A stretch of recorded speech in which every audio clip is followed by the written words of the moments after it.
حسین ستارہ ابو ہریرہ، نبی کا پیارا ابو ہریرہ۔ اعوذ باللہ من الشیطان الرجیم، بسم اللہ الرحمن الرحیم۔ جو بھی حضرات اس پروگرام کو دیکھ رہے ہیں، سن رہے ہیں، ذرا یوٹیوب چینل کو سبسکرائب کرنا نہ بھولیں، اور تاکہ جو ہے براہ راست ہم آپ سے خصوصاً امت سے خطاب کر سکیں، براہ راست قوم کو فائدہ پہنچا سکیں۔ بس یہی مقصد ہے، دنیا کمانا کوئی مقصد نہیں ہے ہمارا، اللہ تعالیٰ بہتر جانتا ہے۔ تو سب سے پہلے میرے دوستو، میں آپ کو یہ بتانا چاہتا ہوں کہ علم میراث ایک خاص علم ہے جس کا تعلق انسان کی وفات کے بعد سے ہے۔ اسی لیے اللہ کے نبی صلی اللہ علیہ وسلم نے اسے اعلیٰ علم قرار دیا۔ دنیا کے اندر خاص کر علم شریعت میں بہت سارے علوم ہیں، علم تفسیر ہے، علم حدیث ہے، علم فقہ ہے، اصول فقہ ہے، اصول تفسیر ہے، بہت سارے علوم ہیں، علم قضاء ہے، افتاء ہے، سارے علوم ہیں۔ لیکن وراثت کو جو ہے نصف علم قرار دیا آپ صلی اللہ علیہ وسلم نے، کہ اس کا تعلق انسان کی زندگی کو دو حصوں میں تقسیم کر لو، ایک زندگی وفات سے پہلے کی، ایک وفات کے بعد کی۔ اس علم کا تعلق ہماری زندگی کے بعد ہے، جو ہماری کمائی ہوئی دولت یا ہمارے پاس جو کچھ ہے، موروثہ یعنی منقولہ جائیداد، غیر منقولہ جائیداد جو بھی ہے، اسے حقداروں تک پہنچانے کا معاملہ ہوتا ہے، اس کی کچھ تفصیلات ہوتی ہیں۔ ہر آدمی کچھ نہ کچھ دنیا میں رہتے ہوئے چھوڑ کے مرتا ہے۔ آج کے زمانے میں اگر آپ کو تعجب نہ ہو تو میں ایک بات بتاؤں، یہاں تک کہ ایک فقیر جسے ہم بھکاری کہتے ہیں، وہ بھی جب مرتا ہے تو اس کے پاس بھی کوئی نہ کوئی چیز، یہاں تک کہ وہ اکاؤنٹ ہولڈر ہوتا ہے، لوگوں کو تعجب ہوتا ہے اس کے مرنے کے بعد اس کے پاس اتنے پیسے تھے کیا۔ یہ سب جو ہے خاص کر آج کے زمانے میں کوئی بھی انسان مرتے ہوئے خالی ہاتھ نہیں مرتا، کوئی بھی چیز کم ہو یا زیادہ ہو، وہ ساری چیزیں علم میراث میں اس کا نام ترکہ ہے۔ جو انسان چھوڑ کے مرتا ہے اس کا نام ترکہ ہے، اس کے کچھ حقدار ہوتے ہیں۔ تو آپ صلی اللہ علیہ وسلم فرمایا کہ علم میراث سیکھو، کس کے لیے کیا حق ہے، کتنا حق ہے، کون وارث ہے، کون غیر وارث ہے، کون جو ہے محروم ہو سکتا ہے، کون جو ہے کس کا حق برابر ہمیشہ ملتے رہے گا، کون وہ لوگ ہیں جن کا حق کبھی ملے گا، کبھی نہیں، کبھی حق پورا ملے گا، کبھی حق میں کمی آئے گی، جسے ہم حجب کہتے ہیں، محجوب ہونا، محروم ہونا، نقصان ہونا اپنے حق کے اندر، یہ تمام تفصیلات ہیں۔ تو یہ علم بہت اہم ہے، نازک بھی ہے۔ لیکن مجھے اور ایک حدیث یاد آئی جس میں آپ صلی اللہ علیہ وسلم نے فرمایا تھا کہ یہ علم جو ہے سب سے پہلے اٹھا لیا بھی جائے گا اور بھلا دیا جائے گا۔ قیامت سے پہلے جو علم اٹھا لیے جائیں گے اس میں سے علم میراث بھی ہے، اور یہ علم ایسا ہے کہ بہت جلد لوگ اسے بھول جائیں گے، اور لوگ تلاش کریں گے، صحیح بات بتانے والا کوئی نظر نہیں آئے گا، فرمایا صلی اللہ علیہ وسلم نے۔ ایک زمانہ ایسا آئے گا کہ علم میراث کو جاننے والے لوگ آپ کو نہیں ملیں گے، فرمایا۔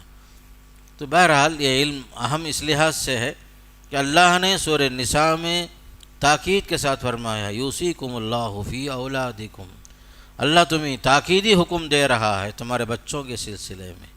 یاد رکھ لو، للذکر مثل حظ الانثیین، لڑکوں کا حصہ لڑکیوں کے مقابلے میں دگنا حصہ ہوتا ہے، لڑکے کو ڈبل حصہ ملتا ہے لڑکی کے معاملے میں، اور تفصیلات اس آیت کے اندر ہے۔ تقریباً 3-4 آیتوں میں اللہ نے علم میراث کو تقسیم کر دیا، حقداروں کو بتا دیا، ان کے کتنے حصے ہیں وہ بھی بتا دیا۔ تو یہ جو ہے حصے جو ہے اللہ کی طرف سے، اس علم کی خاص خصوصیت اس لحاظ سے بھی ہے، اللہ نے وارثوں اور وارثوں کے حقوق جو ہے خود سے تقسیم کر دیا، کسی نبی کے حوالے بھی نہیں کیا، آپ صلی اللہ علیہ وسلم کے حوالے بھی نہیں کیا، اللہ نے خود متعین کر دیا، شوہر کا یہ حصہ، ماں باپ کے یہ حصے، بیوی کے یہ حصے، خاص کر کے جو اولاد کے یہ حقوق ہیں، بہنوں کے یہ حقوق ہیں، ساری تفصیلات اللہ نے تقسیم کر دی ہیں۔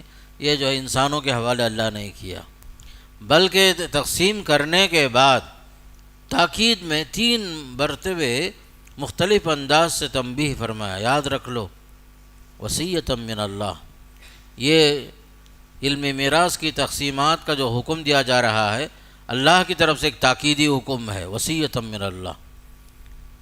وصیت کسے کہتے ہیں آپ کو معلوم ہے، مرنے سے پہلے آدمی کچھ نصیحت کر کے جاتا ہے، کچھ وصیت کر کے جاتا ہے کہ میرے مرنے کے بعد فلاں فلاں کام آپ کو کرنا ہے اور میری دولت میں فلاں فلاں کو دینا ہے، کچھ وعدے بھی ہوتے ہیں۔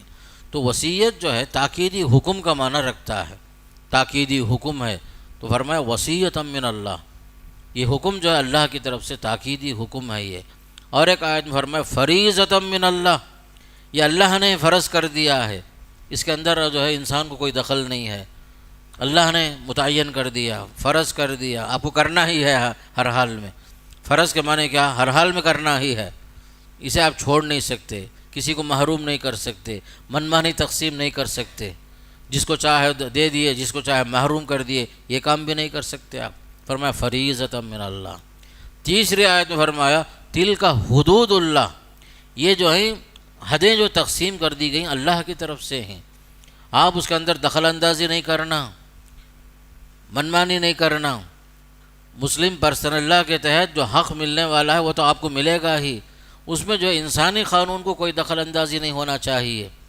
جبکہ آج کے زمانے میں جو زور چل رہا تھا، آپ کو معلوم ہے UCC یونیفارم سول کوڈ کے اندر دخل اندازی وراثت میں بھی ہو رہی تھی، علم وراثت میں بھی، کہ انسان کا بنایا ہوا قانون۔ آج ہمارا قانون یہ کہتا ہے عدالتوں میں جو غیر وارث ہے وہ بھی وارث۔ کیسے؟ متبنہ، لے پالک، شریعت کی نظر میں اس کی کوئی حیثیت تھی نہیں، وہ بیٹا نہیں ہوتا، وارث نہیں ہوتا، جبکہ انسان کا قانون یہ کہتا ہے لے پالک کو بھی وراثت میں حق ہے، جبکہ اسلام کے خلاف ہے یہ چیز۔ اللہ نہ کرے یہ قانون اگر نافذ ہوا، غیر وارث وارث ہو جائے گا، اور اسلامی شریعت کی دھجیاں اڑائی جائیں گی کہ متبنہ جو کوئی بھی ہے، باہر کا آدمی ہے جس کو آپ نے پال لیا ہے، اپنے محبت کے خاطر، بچے نہیں تھے، آپ نے اس کو لے پالک بنایا، لیکن جو ہے اسے جو ہے حقدار بنانے کر یا اسے بیٹے کی طرح اسے حق دینے کا معاملہ نہیں ہے شریعت میں، لیکن UCC کے تحت وہ بھی وارث ہو جاتا ہے۔ یہ قانون خطرناک ہے اس لحاظ سے۔ ایک لحاظ سے یہ بھی یاد رکھو، UCC کے نقصانات میں سے سب سے اہم نقصان، شریعت کا معاملہ ہمارے سامنے جان سے بڑھ کر عزیز ہے، ہمارے لیے ہماری جان سے بڑھ کر ہماری شریعت عزیز ہے۔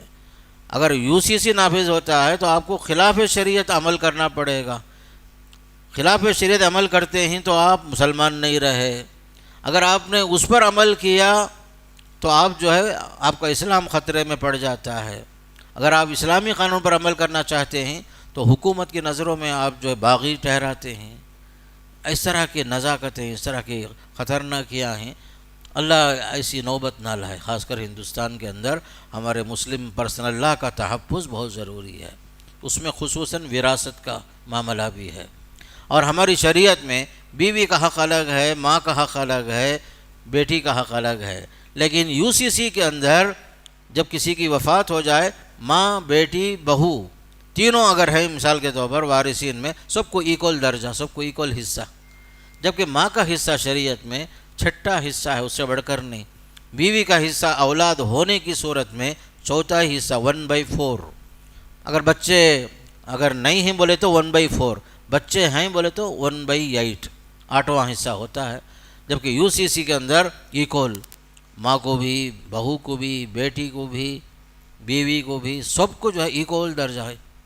یہ سب قانون کی، خاص کر انسانی قانون کے اندر یہ جھول ہی جھول ہیں، نقصانات ہی نقصانات ہیں، تو یہ سب مشاکل ہیں۔ انشاءاللہ اس پر عمل نہیں ہوگا، جہاں تک امید ہے اللہ تعالیٰ سے UCC نافذ نہیں ہوگا۔ تو بہرحال میں ضمناً بتا رہا تھا کہ یہ ضرب جو ہے ہمارے تقسیم میراث میں پر بھی پڑ رہا تھا UCC کی وجہ سے۔ تو اللہ تعالیٰ نے جو ہے فرمایا تلک حدود اللہ، یہ جو ہے اللہ کی طرف سے حدیں ہیں، اس میں آپ کو دخل اندازی کی کوئی اجازت نہیں، منمانی تقسیم کی کوئی جو ہے آپ کو اجازت نہیں ہے، اور آپ جو ہے اس میں کمی بیشی کر بھی نہیں سکتی، اس لیے کہ تلک حدود اللہ۔ پھر اس کے بعد دیکھو خوشخبری دی گئی ومن یطع اللہ ورسولہ یدخلہ جنات تجری، علم میراث پر عمل کرو گے، شریعت کے مطابق تقسیم کرو گے تو آپ جنتی بنیں گے۔ اس کے بعد والی آیت خطرناک ہے، ومن یعص اللہ ورسولہ ویتعد حدودہ یدخلہ نارا خالدا فیہا۔ اگر آپ علم میراث کے مطابق عمل نہیں کرو گے، وراثت میں ڈنڈی مارو گے، منمانی تقسیم کرو گے، یا کسی کا حق کم یا زیادہ دو گے، یہ اللہ اس کے رسول کی نافرمانی ہے، نتیجہ جہنم ہے فرما دیا۔ آیتوں پر غور کیجئے، علم میراث کا جہاں حکم چل رہا ہے، سلسلہ جو ہے آخر میں یہی آیت، تلک حدود اللہ ومن یطع اللہ ورسولہ یدخلہ جنات تجری من تحتہا الانہار۔ اس کے بعد والی آیت ومن یعص اللہ ورسولہ کس کے واسطے ہے؟ جو شریعت کے مطابق تقسیم نہیں کرتا، منمانی تقسیم کر رہا ہے، یا جو ہے ٹالتے جا رہا ہے، کسی کی وفات تو ہو گئی، تقسیم کے معاملے میں بعد میں دیکھیں گے، بعد میں کریں گے، زمانہ گزر جاتا ہے یہاں تک کہ حقداروں کو حق نہیں ملتا۔ آج ہمارے خاندانوں میں رشتہ داریوں میں جو کمزوری آ گئی، جھول آ گیا، رشتے جو مضبوط نہیں ہیں، اس کا ایک اہم سبب حقوق کے اندر حق تلفیاں، وراثت کی تقسیم ہم لوگ وقت پر نہیں کرتے۔ نتیجے میں بعض لوگ فائدہ اٹھا رہے ہیں، بعض لوگ محروم رہتے ہیں۔ خصوصاً اچھے گھروں میں بہنوں کو حق ہی نہیں دیا جاتا، بہن ہمیشہ جو ہے مظلوم بن کر رہتی بیچاری، بھائی لوگوں کے ساتھ اگر حق مانگتی ہے لڑائی جھگڑے کی نوبت آتی، اگر نہیں مانگی خاموش رہی بھائی دے دے گا، وفات تک بھی ہو جاتی ہے، کوئی حق ملتا ہی نہیں اسے۔ عورت مظلوم ہے آج بھی، خاص کر ہمارے معاشرے میں، آپ کو یاد رکھنا ہے یہ ظلم ہے میرے دوست۔ بعض بھائی یہ بول دیتے ہمارا والد صاحب شادی کرے، خرچہ کرے اس کے اوپر، ٹھیک ہے بھائی، ہمارا معاشرہ غیر اسلامی ہے، شادی پر خرچ ہوئے، باپ مجبور تھا، لیکن آپ اسے یہاں لا کے حساب نہیں کر سکتے۔ باپ کا ذمہ تھا اسے نکاح کرنا، شادی پر خرچ ہوتے ہیں۔ اب کون سے یہاں صحابہ بیٹھے ہوئے ہیں، تابعین بیٹھے ہوئے ہیں، بالکل جو ہے سعید بن مسیب کے انداز میں شادی کر دیے، فوراً رخصت کر دیے، بغیر کسی زیورات کے، بغیر کسی سامان کے، ہے کوئی اس طرح؟ باپ مجبور تھا بھائی، شادی کیا، ٹھیک ہے، خرچے ہوئے، سب ٹھیک ہے، ورنہ بچی 35 سال کی بھی ہو جاتی ہے، رشتہ نہیں ہوتا اس کا۔ لیکن آپ وراثت کے معاملے میں وہ بول کر کے بہن کا حق نہیں مار سکتے۔ آپ اگر باپ مر جاتا تو آپ کا بھی ذمہ تھا، بہنوں کو شادی کرنا آپ کا ذمہ تھا وہ، اس لیے خاص کر وہ حساب و کتاب یہاں نہیں کر سکتے آپ۔ تو بعض مرتبہ ایسا ہوتا ہے کہ بعض عورتیں جو ہیں بیوہ ہو جاتی ہیں، بیوہ ہونے کے بعد ان کا جو حق ملنا چاہیے وہ بھی نہیں ملتا۔ خصوصاً سمجھیے کہ بعض مرتبہ نکاح ثانی کوئی آدمی کر لیتا ہے، پھر اس کی بھی وفات ہو گئی، وہ عورت بیوہ ہو گئی، تو پہلے بیوی کے جو بچے ہیں اپنی سوتیلی ماں کو جو ہے وراثت میں حق دینے تیار نہیں ہوتے، ایسا ہوتا ہے۔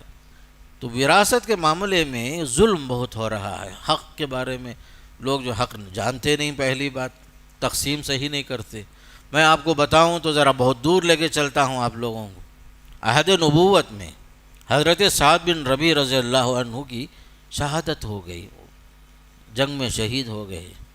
بعد میں ان کے بھائی نے جو یتیم بچیاں تھیں، ان کی بھتیجیاں 2 تھی، بیوہ خاتون موجود تھی، ان کے مال پر قبضہ کر لیا۔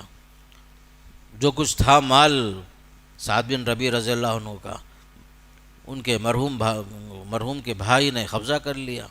تو بیوہ خاتون اللہ کے نبی صلی اللہ علیہ وسلم کی خدمت میں پہنچی، کہا یا رسول اللہ، میرے شوہر شہید ہو گئے، آپ کے ساتھ تھے جنگ میں، اب جو کچھ مال تھا اس پر قبضہ ان کے بھائی نے کر لیا۔ وہ زمانے میں بولتی ہیں بھائی جو کچھ مال تھا اس پر قبضہ ہو گیا، وہی مال اگر ہے تو بچیوں کی شادیاں ہو سکتی ہیں، ان کی ضرورتیں پوری ہوں گی، اس پر بھی قبضہ ان کے چاچا نے کر لیا۔ سننا تھا، آپ نے بھیج دیا۔ پھر اس کے بعد آیت میراث نازل ہوئی، پھر آپ صلی اللہ علیہ وسلم نے ان کے مرحوم کے بھائی کو بلایا، سعد بن ربیع رضی اللہ عنہ کے بھائی کو بلا کر آیت میراث پڑھ کر سنائے۔ کہا تمہارے لیے قانون وراثت میں یہ حکم ہے کہ پہلے مرحوم کے بیٹیوں کو 2/3 دے دو، 2 بیٹیاں ہیں وہ، اس کے بعد بیوی کو جو 8واں حصہ دے دو، جو بچ گیا ہے وہ مال تمہارا ہے۔ آپ صلی اللہ علیہ وسلم نے باقاعدہ جو ہے اپنی زندگی میں یہ کیس حل کیا تھا، اس کے بعد ہی آیت نازل ہوئی، قانون میراث نازل ہوا تھا۔ الغرض بتانے کا مقصود یہ ہے کہ مسلم معاشرے میں اس علم کے تعلق سے بہت سارے لوگ جو ہیں ناواقف ہیں، صحیح تقسیم نہیں ہوتی، وقت پر تقسیم نہیں کرتے، اور ہر انسان کی وفات کے فوراً بعد جو ہے 4 حقوق ہیں۔ سب سے پہلے یہ یاد رکھنے کی ضرورت ہے۔ سمجھیے کہ آج ہماری کسی کی وفات ہو جاتی تو سب سے پہلا حق جو ہے ہماری وفات کے ساتھ، پہلا حق ہمارے کفن دفن کا خرچہ ہے۔ ہر میت کے ساتھ کفن دفن کا خرچہ۔ اگر کوئی وارث تیار ہو گیا، کوئی رشتہ دار تیار ہو گیا، بعض اللہ والے ایسے بھی ہوتے ہیں اپنی وفات سے پہلے کفن دفن کا خرچ اٹھا کے بھی رکھتے ہیں، ایسے بھی اللہ والے گزرے ہیں کہ کسی پر بوجھ نہیں بننا، غیرت کا معاملہ۔ تو بعض لوگ جو ہیں خود اپنا انتظام خود کر لیتے ہیں، کفن دفن کے کپڑے، باقاعدہ اس کے خرچے سب اٹھا کے رکھ کے باقاعدہ وصیت کر کے رکھتے ہیں، ایسے بھی لوگ ہیں۔ اگر ناب ہو تو پہلے مرحوم کی جائیداد میں سے پہلا حق یہی نکلے گا، کفن دفن کا خرچ۔ دوسرا حق جو ہے انسان کی وفات کے فوراً بعد اس کے قرضوں کی ادائیگی، یہ سب سے اہم ہے۔ ادھر کفن دفن کے ساتھ فارغ ہوئے، قرض ادا کرنا، چاہے ایک روپیہ کا قرض ہو یا لاکھوں کا قرض ہو، قرض ادا ہونا۔ اگر پورا مال چلا گیا، اس میں مال کم بھی ہو گیا، چھوڑے ہوئے مال کے مطابق اگر آپ دیکھتے ہیں قرض زیادہ ہے، مال کم ہے، تو آپ ان تمام قرض خواہوں کو بلا کر بولیں گے دیکھو بھائی مرحوم جو ہے 5 لاکھ روپے چھوڑ کے گئے ہیں، ان کا قرض اگر سے کہ 7 لاکھ کا ہے، 10 لاکھ کا ہے، جو بھی ہے یہی ہے۔ آپ لوگ انڈرسٹینڈنگ کے ساتھ جو شریعت کی تقسیم ہے اس کے مطابق اپنے تناسب کے حساب سے، پرسنٹیج کے حساب سے لے لو، بس یہی ہے۔ قرض ادا کر دیں گے، اس کے بعد کچھ بھی نہیں ہے، کچھ بھی نہیں ہے۔ اگر جو ہے قرض ادا کرنے کے بعد کچھ پیسے باقی رہے، تیسرا کام مرحوم کی وصیت ہے، کیا دیکھیں گے؟ مرحوم کی وصیت اگر ہے، ان کی خواہش تھی زندگی میں کچھ مدرسہ، ویلفیئر ایسوسیشن قائم کرنا، مسجد بنانا، یتیم خانے بنانا، یا جو ہے یتیموں کی کفالت، بیواؤں کی کفالت، کوئی بھی فاعل خیر کی حیثیت سے کچھ وصیت اگر کیے ہیں، اس پر 2 گواہ موجود ہیں، اس کے مطابق آپ فیصلہ کریں گے۔ اور وصیت بھی 1/3 مال کے اندر، مثال کے طور پر 1 لاکھ روپے بچے ہی، کفن دفن کا خرچ گیا، قرض ادا ہو گیا، مثال کے طور پر 1 لاکھ روپے ہمارے پاس باقی ہیں، تو مرحوم کی وصیت 1/3 میں پورا کرنا۔ 1 لاکھ کا 1/3 جو ہے 30 پر 3,300، 30 پر 3 روپیے، 30 پر 3 پیسے، یہ جو ہے 1/3 ہے۔ اگرچہ کہ وصیت جو ہے 40,000 کا بھی ہے، سمجھو 40 نے بس 30 پر 3,000 روپے ہی نکالیں گے، اگرچہ کہ وصیت بڑھ کر بھی ہے، پورا نہیں کریں گے۔ 1 ثلث، 1/3، 1/3 جو ہے وصیت میں سے نکال کر جو انہوں نے کیا تھا وصیت وہ پوری کریں گے۔ چوتھا حق جو ہے وصیت کے بعد مال بچ گیا ہے تو وارثوں میں تقسیم کریں گے، یہ ہوتا ہے عام طور پر۔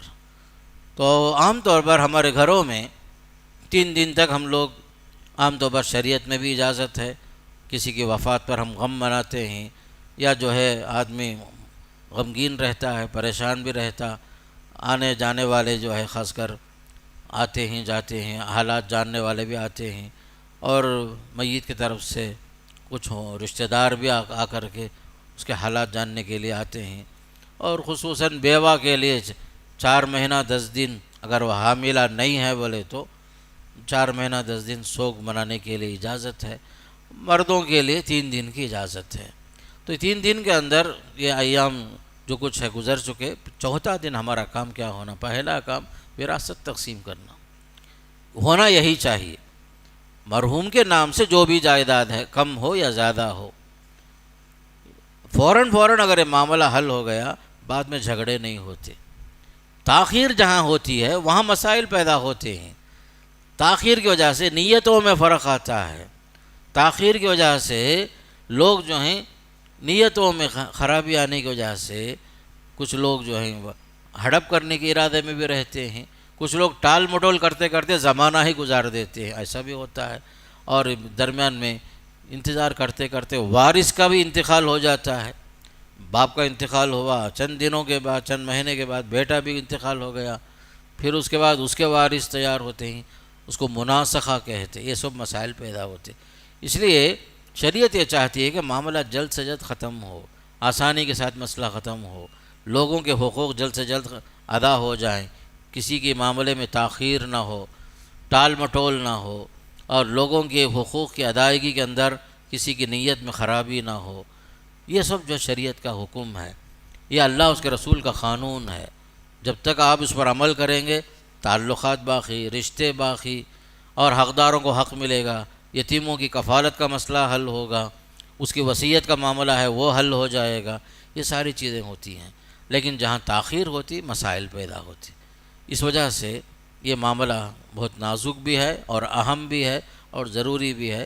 لیکن ابھی چونکہ وقت کم ہے، کچھ اور سوالات بھی شاید آئے ہیں، تو ہم جو ساتھ ساتھ میں مسائل بھی حل کریں گے اور آپ کے سوالات کا بھی جواب دینے کی کوشش کریں گے۔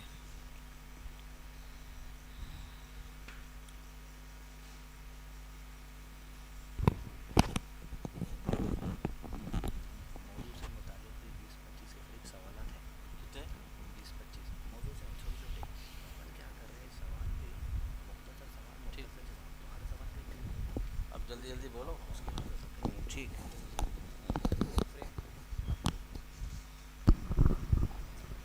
السلام علیکم ورحمۃ اللہ وبرکاتہ۔ جزاک اللہ خیر۔ شیخ محترم مفتی شیخ کلیم اللہ عمری مدنی ہمارے سامنے مختصر تعارف میراث کے مال سے متعلق رکھ رہے تھے۔ اسی موضوع پر انشاءاللہ چند سوالات ہیں اس سبجیکٹ کو مزید سمجھنے کے لیے، اور اس کے بعد کچھ مسائل بھی ہم شیخ سے حل کروائیں گے کہ کس طرح جائیداد کی تقسیم میں کس کو کتنا پرسنٹیج ملتا ہے، تاکہ 2-4 مثالوں میں اندازہ ہو جائے کہ گھروں میں کس طرح تقسیم کرنی چاہیے۔ شیخ محترم مفتی صاحب سے پہلا سوال یہ ہے کہ کسی کے انتقال کے بعد کن لوگوں کی یہ سب سے پہلی ذمہ داری بنتی ہے کہ میراث کے مال کی تقسیم کرنے کی ذمہ داری لے؟ مثال کے طور پر اگر کسی کی وفات ہو گئی، سمجھو کہ باپ کا انتقال ہوا، تو گھر میں وارثین میں ماں بھی ہے، بیٹے بھی ہیں، تو گھر کا جو بڑا بیٹا ہے اس کی ذمہ داری ہے کہ باپ کے وراثت کے متعلق، میراث سے متعلق جو بھی چیزیں ہیں اس کو حساب میں سامنے رکھ کر وارثوں میں تقسیم کرانے کے لیے یہ کارروائی پہلے کرنا ہوگا۔ تو سب سے پہلے جو گھر کے جو وارثین میں جو بیٹا ہے یا مرحوم کا بھائی ہے یا مرحوم کے چاچا ہیں، یہ تمام لوگ، اگر مرحوم کا باپ بھی اگر زندہ ہے تو پہلے اس کا بھی ذمہ ہے کہ جو اس کے اولاد کے معاملے میں آگے بڑھے۔ تو عام طور پر میت کے وفات کے بعد جو ہے جو عصبہ جو ہوتے ہیں 4 ہوتے ہیں۔ ایک ہوتا ہے مرحوم کا بیٹا، دوسرا ہے مرحوم کا باپ، تیسرا ہے مرحوم کا بھائی، چوتھا ہے مرحوم کا چاچا۔ یہ 4 جو ہیں عصبات ہوتے ہیں۔ ان کی ذمہ داری ہے کہ یہ لوگ آگے بڑھ کر معاملے کو حل کرنے کے لیے آگے بڑھیں۔ مرحوم کا باپ، بیٹا، بھائی اور چاچا، یہ ترتیب یاد رکھ لو۔ یہی ترتیب ہے سب سے پہلے عصبہ نسبیہ بولتے اسے۔ عصبہ نسبیہ میں ان کی ذمہ داری ہے کہ وارث کے وارثین کتنے ہیں اور مرحوم کا چھوڑا ہوا مال کیا کیا ہے، اس کی تقسیمات کو سامنے رکھ کر معاملے کو حل کرنا ہے۔ جزاک اللہ خیر۔ شیخ سے دوسرا سوال یہ تھا کہ عصبہ سے متعلق آپ نے کہا بیٹا، بھائی، باپ، چاچا 4 عصبہ ہے، تو کیا عصبہ وارثین میں سے ہے یا نہیں ہے؟ عصبہ جو ہے وارثین میں سے نہیں آتا، اصحاب فرائض الگ ہیں، عصبہ الگ ہیں۔ اصحاب فرائض 12 ہیں، مردوں میں سے 4، عورتوں میں سے 8۔ عصبہ کہتے ہیں اس مرد کو جس کا رشتہ میت سے قریبی ہے اور میت کے چھوڑے ہوئے مال کو، باقی مال کو سمیٹنے والا، اس کا نام عصبہ ہے۔ تو عصبہ کبھی جو ہے باپ بن جاتا ہے، باپ کبھی عصبہ بنتا ہے۔ اگر اولاد موجود ہے تو اولاد اپنا حصہ لے لیتے ہیں، وہاں عصبہ کی ضرورت نہیں پڑتی، باپ اپنا چھٹا حصہ لیتا ہے۔ لیکن عصبہ کی حیثیت سے جو پورا مال سمیٹنے والا، جو کچھ باقی مال لینے والا، وہ جو ترتیبات کے حساب سے سب سے پہلے آپ کو جیسے میں بتایا، تو باپ بھی عصبہ بنتا ہے۔ اگر وارثوں میں اگر بیٹا ہے تو بیٹا جو ہے جو کچھ چھوڑا ہوا مال ہے اس کا دگنا حصہ لیتا ہے اپنی بہن کے مقابلے میں۔ اگر بیٹا نہ ہو باپ ہے تو باپ چھٹا حصہ بھی لے گا، پورا باقی مال جو ہے وہ بھی لے گا۔ اگر باپ بھی نہیں ہے، بیٹا بھی نہیں ہے، مرحوم کا بھائی ہے، تو مرحوم کا بھائی مرحوم کے وارثین میں سے بیوی کو اس کا حق دینے کے بعد، بیٹیوں کو اس کا حق دینے کے بعد، بھائی جو ہے چھوڑے ہوئے مال کو حاصل کر لیتا، اس کا نام بھی عصبہ، وہ بھی عصبہ ہے۔ اور چوتھے نمبر پر چاچا، جسے میں آپ کو بتایا، چاچا نہ ہو تو پھر ترتیب میں دوبارہ آتا ہوں، بیٹا ہے کیا دیکھیں گے، بیٹا نہیں، پوتا ہے کیا، پوتا نہیں، پڑ پوتا نہیں، لکڑ پوتا نہیں، جکڑ پوتا، ترتیبات ایسے جانا۔ یہ لوگ کوئی بھی نہیں ہے، پھر اس کے بعد عصبہ میں باپ نہیں ہے، پھر اس کے اوپر دادا نہیں ہے، پردادا نہیں، لکڑ دادا نہیں، جکڑ دادا، یہ جو ہے ترتیب اوپر سے۔ تیسرے نمبر پر بھائی نہیں ہے، بھتیجے ہیں کیا وہ دیکھیں گے۔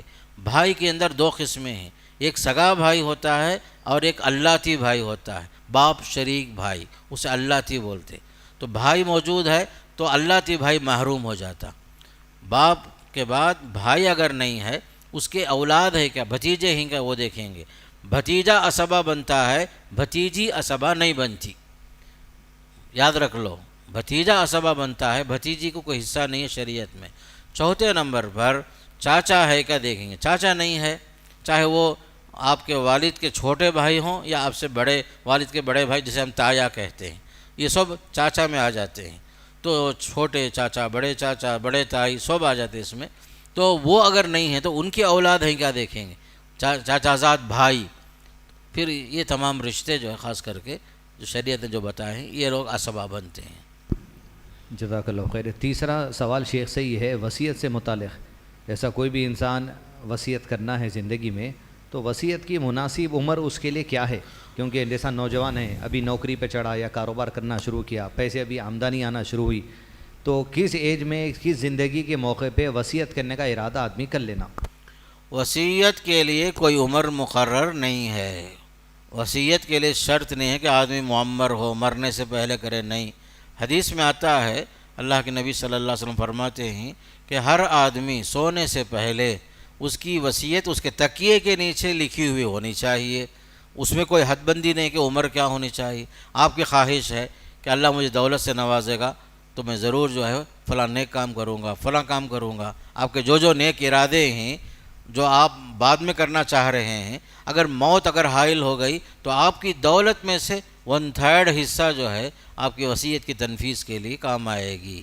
وصیت کے لیے کوئی عمر مقرر نہیں ہے، بلکہ آپ صلی اللہ علیہ وسلم نے تاکید کے طور پر فرمایا ہر آدمی سونے سے پہلے اپنی وصیت کو تکیے کے نیچے رکھ کر باقاعدہ جو ہے سو جائے۔ پتہ نہیں جو سونے کے بعد آدمی اٹھے گا نہیں اٹھے گا، اس لیے کہ نیند بھی جو ایک موت ہوتی ہے، اسی لیے آپ صلی اللہ علیہ وسلم یہاں تک فرمائے وصیت پہلے سے تک مکتوب ہونا چاہیے، تحریر میں ہونی چاہیے۔ اگلا سوال ہے کیا وصیت وارثین کے لیے کر سکتے؟ حدیث کے مطابق لا وصیت لوارثین، وارثوں کے لیے کوئی وصیت جائز نہیں ہے۔ اگر کوئی کر بھی دیا تو وہ وصیت نہیں چلتی، وہ وصیت قابل عمل نہیں ہے، قابل تنفیذ نہیں ہے، اس لیے کہ وصیت غیر وارث کے لیے ہوتی ہے۔ مثال کے طور پر جیسے بتایا ہمیں 4 مرد اور 8 عورتیں ہیں جو اصحاب الفرائض، جو جن کا حصہ مقرر ہے پہلے سے، ان کو اصحاب فرائض کہتے ہیں۔ جیسے اولاد ہیں، ماں باپ ہیں، یہ لوگ شوہر ہے، ماں شریک بھائی ہے مردوں میں سے، یہ 4۔ پھر اس کے بعد عورتوں میں ماں ہے، بیٹی ہے، پوتی ہے، بہن ہے، باپ شریک بہن ہے، ماں شریک بہن ہے، دادی نانی، یہ تمام جو ہیں اصحاب الفرائض ہوتے ہیں، ان کا حصہ فکسڈ ہے پہلے سے، ان کے لیے وصیت کرنا جائز نہیں ہے، اس لیے کہ شریعت نے پہلے سے دے دیا ہے ان لوگوں کو۔ اگلا سوال ہے شیخ سے کہ بعض موقعوں پہ لوگ میراث کی تقسیم نہیں کرتے بھائی بہن، اور یہ چلتا کہ گھریلو معاملات میں جیسا اب تک زندگی چل رہی تھی ویسا چلا لیں گے، اور گھر کا جو بھی مال آتا لوگ اپنے اپنے حساب سے خرچہ کر لیتے، لیکن گزر جاتی زندگی کا وقفہ بھی، لیکن کوئی بھی راضی بھی نہیں ہوتا میراث میں تقسیم کرنے کے لیے، ایسوں کے لیے کیا نصیحت؟ پہلی بات جو شروع میں جو بات بتایا میں، تاکیدی حکم ہے اللہ کی طرف سے، بلکہ یہ اسلام کے فرائض میں سے ایک اہم فریضہ ہے، جس طرح نماز ایک فرض ہے، روزہ ایک فرض ہے، وصیت پر عمل کرنا اللہ کے حکم جو تاکید ہے علم میراث کے قانون کے مطابق، ایک مسلمان ہونے کی حیثیت سے سب سے پہلے مسلمان کو چاہیے کہ اللہ اس کے رسول کے قانون پر عمل کرے۔ اگر ہم عمل نہیں کر رہے ہیں تب چل کر کے یہ مصیبت آتی ہے UCC کے نام سے۔ مسلمان خود تحکیم شریعت کو قبول کرنا، اللہ اس کے رسول کا ہر قانون ہماری زندگی میں جو بھی آ رہا ہے اللہ کے اس کے رسول کے قوانین کے مطابق فوراً قبول کرنا، یہ ہمارے مسلمان ہونے کی دلیل ہے۔ اگر ہم جو ہے یہ ایک حکم کو بھی نہیں مان رہے بولے تو ہمارا اسلام خطرے میں ہے۔ یہ بہت خطرناک بات ہے۔ جو سوال جو ہو رہا ہے اللہ کے اس قانون کے مطابق کوئی فیصلہ قبول نہیں کر رہا ہے، مسلمان نہیں ہے۔ قرآن کا ایک حکم کا انکار پورے قرآن کا انکار ہے، حدیث میں سے ایک حدیث کا انکار، شریعت کے ایک قانون کا انکار، گویا کہ پورے قانون کا انکار ہے۔ جس طرح رسولوں میں سے ایک رسول کا انکار پورے رسولوں کا انکار ہے، اسی طرح ہر حکم اللہ اس کے رسول کا اسلامک لا کے اندر ضروری ہے ہر ایک کو قبول کرنا، ورنہ اسلام خطرے میں ہے۔ اگلا سوال ہے، کسی بھی مرد کے انتقال کے موقع پر یا دوسرا کسی عورت کے انتقال کے موقع پر بنیادی طور پہ پہلے مرحلے والے وارثین کون ہیں وہ بتائیے۔ سب سے پہلے یاد رکھیے 6 حضرات ہیں جو ہمیشہ جو ہے وارث ہوتے ہیں، کبھی محروم نہیں ہوتے۔ سر فہرست آپ دیکھیں گے زوجین، ولدین، ابوین، وارثوں میں سے شوہر یا بیوی دونوں میں سے کوئی بھی ہیں ہمیشہ وارث ہوں گے۔ ماں باپ زندہ ہیں دونوں وارث ہوں گے، بیٹا بیٹی ہر حال میں وارث ہوں گے۔ یہ 6 کبھی محروم نہیں ہوتے۔ یہ 6 افراد جو ہیں ہر حال میں وارث ہوں گے، کبھی محروم نہیں ہوں گے۔ ان کو کہا جاتا یہ کبھی محروم نہیں ہوتے، ہمیشہ وارث ہونے والے ماں باپ، بیٹا بیٹی اور میاں بیوی، یہ 6 افراد پہلے دیکھیں گے۔ اگلا سوال ہے شیخ سے کہ مردوں اور عورتوں کی جو میراث کی تقسیم اللہ تعالیٰ کی طرف سے طے ہے کہ عورتوں کا حصہ جو مردوں کے مقابلے میں کمتر رکھا گیا، اس کی حکمت کیا ہے اور کیا اس کے لیے ناانصافی کا الفاظ استعمال کر سکتے؟ اللہ کا جو قانون ہے حکمت پر مبنی ہے، انصاف پر مبنی ہے۔ وجہ یہ ہے کہ اللہ نے گھر کے اخراجات کی ذمہ داری عورتوں پر نہیں رکھی۔ گھر چلانے کی ذمہ داری، کفالت کی ذمہ داری، کمانے کی ذمہ داری مردوں کی ہے، عورتوں کی نہیں ہے۔ عورت ہمیشہ جو ہے مردوں کی کمائی پر چلنے والی۔ کبھی اللہ نے اور رسول نے یہ نہیں فرمایا کہ عورت جا کر کے کما کر کے شوہر کو کھلائے، بچوں کو کھلائے، نہیں۔ پہلی بات کفالت کی ذمہ داری مردوں پر ہے۔ اس کے علاوہ اللہ تعالیٰ نے عورتوں کو ہر لحاظ سے فائدے میں ہی رکھا۔ عورت کئی لحاظ سے وارث ہوتی ہے جبکہ مرد وارث نہیں ہوتا۔ کبھی جو ہے بیٹی بن کر آتی ہے تو ایک ہونے کی شکل میں آدھا مال لے لیتی ہے، 2 بیٹیاں ہوتی ہیں بھائی نہیں ہوتا تو 2/3 لے لیتی ہیں، پھر وہی عورت ماں بن کے آتی ہے تو 6واں حصہ لیتی ہے۔ اگر مرحوم کی اولاد بھی نہیں ہیں، بھائی بہن بھی نہیں ہیں، اس ماں کا حصہ جو ہے 1/3 بھی ہو جاتا۔ کبھی یہی عورت کبھی جو ہے بہن بن کے آ رہی ہے تب بھی حصہ پا رہی ہے، پوتی بن کر آ رہی ہے تب بھی حصہ لے رہی ہے، دادی بن کے آ رہی ہے تب بھی حصہ لے رہی، نانی بن کے آ رہی تب بھی حصہ لے رہی ہے۔ اللہ تعالیٰ نے اسے جو فائدے میں ہی رکھا، ہر لحاظ سے فائدے میں، کبھی اس کا کوئی نقصان یا اس کے حصے میں کوئی کمی نہیں آتی۔ جبکہ مردوں میں دیکھو 4 وارثین، عورتوں میں دیکھو 8۔ کون تعداد میں کون زیادہ ہیں؟ عورتیں زیادہ، اور کئی لحاظ سے فائدے میں رہنے والے ہی۔ اخراجات کی ذمہ داری کس کے اوپر؟ مردوں پر، عورت پر نہیں۔ اگر بیٹی اگر بیوہ ہو گئی، باپ اگر زندہ ہے تو واپس باپ کے گھر کو پہنچتی ہے، اس کا اخراجات دوبارہ باپ برداشت کرتا ہے، دوبارہ شادی کی فکر کرتا، شادی کے اخراج پھر دوبارہ اٹھاتا۔ اگر باپ نہیں ہے تو گھر کا بڑا بیٹا ہے، بھائی اپنے بہن کی فکر کرتا ہے۔ تو کہیں بھی دیکھ لو اللہ تعالیٰ نے عورت کو جو ہے مردوں کے تابع رکھ کر، نگرانی میں رکھ کر ان کی کفالت آخر تک ان کی حفاظت کا معاملہ مردوں کے حوالے ہے، عورتوں پر کچھ بھی نہیں ہے، فائدے میں ہی عورت۔ جزاک اللہ خیر۔ شیخ اگلا سوال ہے، انسان اپنی اولاد میں سے یا وارثین میں سے اپنی موت سے پہلے جو چیز تحفے میں دیتا یہ تحفے میں اور میراث میں کیا فرق ہے؟ وراثت وہ ہے جو آدمی کی وفات کے بعد اس کا مال تقسیم ہوتا ہے، اسے میراث کہتے ہیں۔ زندگی میں آدمی جو ہے اپنے ثوابدید کے مطابق جو تقسیم کرتا ہے اسے ہبہ کہتے ہیں۔ ہبہ کرنا، ڈونیٹ کرنا بولتے ہیں۔ یہ ڈونیٹ جو ہے اس کی دو قسمیں ہیں۔ ایک قسم وہ ہے آدمی اپنے ثوابدید کے مطابق بیٹوں کو اور بیٹیوں کو برابر برابر دیتا ہے، یہ بھی جائز ہے۔ کبھی جو ہے شریعت کے مطابق، وراثت کے مطابق بیٹوں کو دگنا دیتا ہے اور بیٹیوں کو سنگل حصہ دیتا ہے، وراثت کے مطابق یہ بھی جائز ہے۔ تیسری ایک صورت ہے ڈونیٹ کرنے کے معاملے میں کہ اولاد کے مابین کمی بیشی کے ساتھ بھی دیتا ہے باپ۔ کوئی بیٹا بیمار ہے، معذور ہے، اپاہج ہے، باقاعدہ جو ہے مجبور ہے اور غریب ہے مثال کے طور پر، تو اس بچے کو باپ کچھ زیادہ بھی جو ہے دے رہا ہے دوسروں کے مقابلے میں، یہ بھی باپ کے لیے جائز ہے۔ یہ بے انصافی نہیں بلکہ باپ کی ثوابدید کے مطابق ہے۔ باپ اگر چاہتا ہے تو زندگی میں ہبہ بھی کر رہا ہے، ضرورت پڑنے پر واپس بھی لے سکتا ہے، یہ ہبہ میں باپ کو جائز ہے۔ مثال کے طور پر دے دیا، پھر ضرورت پڑی واپس لیا، یہ باپ کو جائز ہے، لیکن کسی اور کے لیے جائز نہیں ہے ڈونیٹ کرنے کے بعد واپس لینا۔ بلکہ اس کی مثال حدیث میں یہ دی گئی، العائد فی ہبتہ کالعائد فی خیئہ، ہبہ کرنے کے بعد دوبارہ واپس لینے والا، گفٹ دے دیا دوبارہ واپس مانگ رہا ہے، تو اس کی مثال ایسے جیسے کتا ہے خے کرنے کے بعد چاٹتا ہے۔ یہ دوسروں کے واسطے، لیکن باپ کو حق ہے اپنا دیا ہوا مال ضرورت کے موقع پر، مجبوری کے موقع پر اس میں سے کمی بیشی بھی کر سکتا، لے بھی سکتا، کسی کو زیادہ بھی دے سکتا، کسی کو کم بھی دے سکتا، اپنی ثوابدید اور ضرورت کے اعتبار سے۔ لیکن چوتھی ایک شکل یہ ہے کہ باپ بعض بچے جو نافرمان ہوتے ہیں، تکلیف دے دیتے ہیں، غصے میں آ جا کر محروم کرنا چاہتے ہیں، اسے آخ کرنا بولتے، یہ شریعت میں جائز نہیں ہے۔